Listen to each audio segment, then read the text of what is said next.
Čaute, som Chester, som tu spolu s Ivanom a dneska sa znova pozrieme na nejaký filmik v našom obľúbenom film review. Nemáš počítať 20 eur zeta? Aj, tak volakám. Ako správne viete, asi si povšimli, dneska sa budem venovať slovenskému animáku Local Filmis. Ideš. Takže Local Filmis, režia Jakub Kroner, scenár Jakub Kroner, produkcia Jakub Kroner, všetko robil v podstate Jakub Kroner a dokonca nekotaboval tam. Film, ktorý pojednáva o tom, ako sa narodí Rytmaus, potom ako Pištoľ Lakato sa stane prezidentom, ale to až v druhej polovici a dovtedy vlastne... Čo sa tam vlastne stalo v tom filme? Spoilu, vieš, ale to absolútne nevadí, pretože tento film je z našeho pohľadu asi dosť zlý. Hej, sa na to pozrieme takto. Takto, je zlý, v podstate tam nie je príbeh.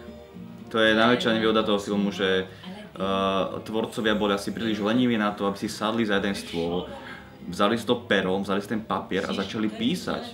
Volačo, čo má nejakú kohéziu, niečo, čo je v podstate, čo sa dá považovať za dej. Lebo hovorím, preto robí problém hovoriť o príbehu, pretože začína to akousi legendou, ktorú hovorí Pištoľ Lakatoš. Čo je vlastne asi najzaujímavejšia pasáž celé. Asi najzaujímavejšia, najlepšia animovaná pasáž, jednoznačne. Pišta najviac ukazuje tie svoje zvláštne trademarky rečové. Potom sa pozeráme do osady, v ktorej žije, kde sú rôzne karikatúrky, hej.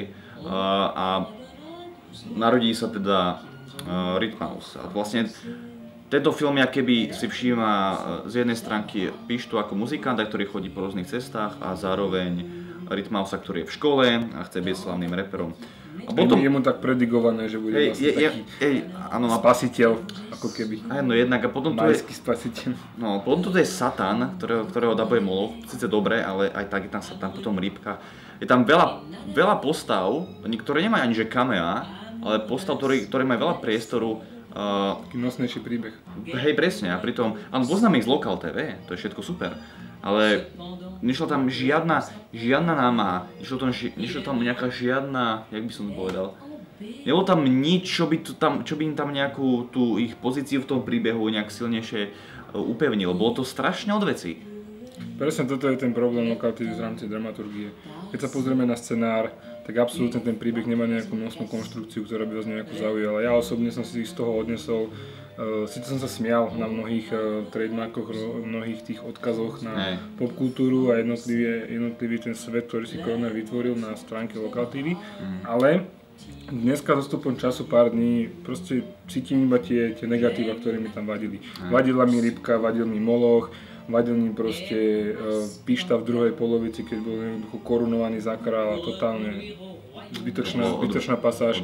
A celkovo film začína, síce nezačína konkrétne ako muzikál, ale do 5 minút pochopíte, že tam sú silno prítomné muzikálové prvky. A toto som napríklad ja osobne netušil, že takto to síce bude. Ono to logiku trošku dáva už v tom, že máme tam postavu Rytmusa, teda Rytmausa, ktorý je teda spevák a chce byť reperom, takže nejaké tie muzikálne prvky by tam mali byť. Takže logiku to dáva, ale potom je dosť zvláštne a teda aj zbytočné, aby aj ostatné postavy vykazovali tieto muzikálne prvky. Čo je, mne to osobne veľmi nesadlo a hlavne som teda postrehol, to asi teda viacerí, že je to ako keby iba vystavané z tých lokálnych trademarkov, čiže Local TV trademarkov, plus je tam silno cítiť vplyv Temných kecov, ktoré sú tiež nejakým spôsobom späté z Local TV a celého toho Kronerovho univerza. Je to prakticky, ako keby ste si otvorili stránku Local TV, napozerali všetko, je to ako keby zhustené do jedného celovečerného filmu, ktorý ale teda vravíme, že napríklad pozícia mimozemšťanov, ktorá bola na začiatku úplne sa potom vytratila, objavila sa na konci z dramaturgického hľadiska absolútne zbytočná vec. Hej, keby sme to mali akože aj tak mierne porovnať so South Parkom Peklo na zemi, tak bolo vidno, že tí tvorcovia išli mimo svojej komfortnej zóny, naozaj napísali scenár na film. Nevyzeralo to ako jedna dlhšia epizóda, ako napríklad ako prípadal aj Simpsons takýto boli. Hej, Simpsons tiež, ale tiež to vyzerá ako epizóda, ale napríklad toto bolo len kopa referencií, kopa... Toto nemalo ani epizódny charakter. Nemá vôbec práve, že... lebo Local TV V podstate to celé, niektoré skeče majú čo iba 5 minút, vieš. A tiež nemajú epizódny charakter, ale ide skôr o to, že to je nejaká referencia na niekoho, niečo. Hej, a proste je to... Niekto nasral Kronera, tak... Je to paródia na Rytmusa, je to paródia na Molocha, ktorý sám poskytol hlas, čo je podľa mňa super.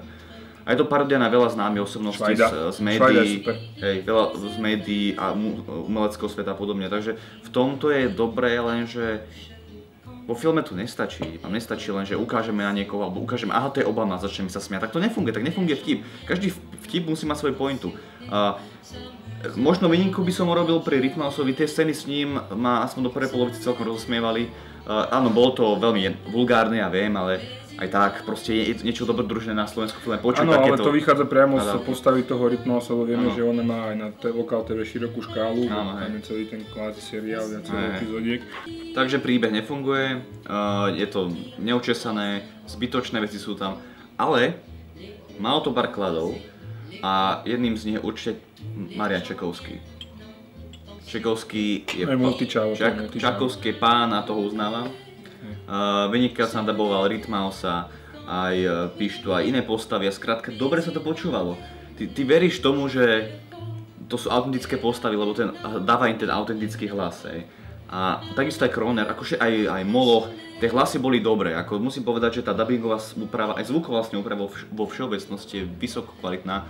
A poviem to tak, že na svetovej úrovni, môžem to povedať. Je to presne ten film, na ktorom viete krásne očítať to, čo je dobré a to, čo vlastne je zlé, alebo respektíve nefunguje. Keď ste na tom ešte neboli, zasmejete sa, nevravím, že nie, ja som takisto rehotal ako debil.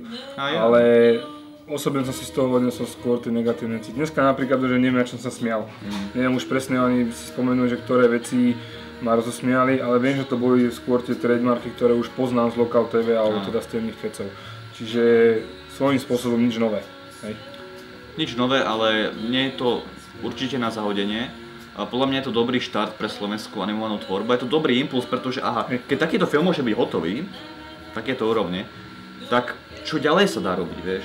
Určite môžu vznikať ďalšie animované filmy, aj vážnejšieho významu.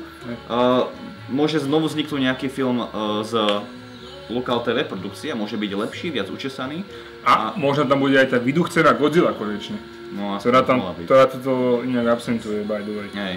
Takže Kubo, ak sa môžem prihovoriť, tvor ďalej, určite si pýta peniaze od ľudí a od sponzorov ďalej, máš talent, len potrebuješ asi dramaturga. Potrebuješ, hej. Ale inak to je super v tomto smysle. Ano. Je to dobrou cestou. Hej. Takže, neviem, toľko k Lokal Filmis, nie je to na zahodenie, ale sú aj lepšie filmy vonku. Takže 20 € im pôjdeš? Tento joke už je trápny. Už druhý raz to je zlé. Nebol to tretíkrát. Toto je presne ten problém. To bol problém. To pochopíte, keď to vidíte. Každopádne toľko z Film Review, no uzavri to. Majte sa pekne. Pozerajte dobré filmy.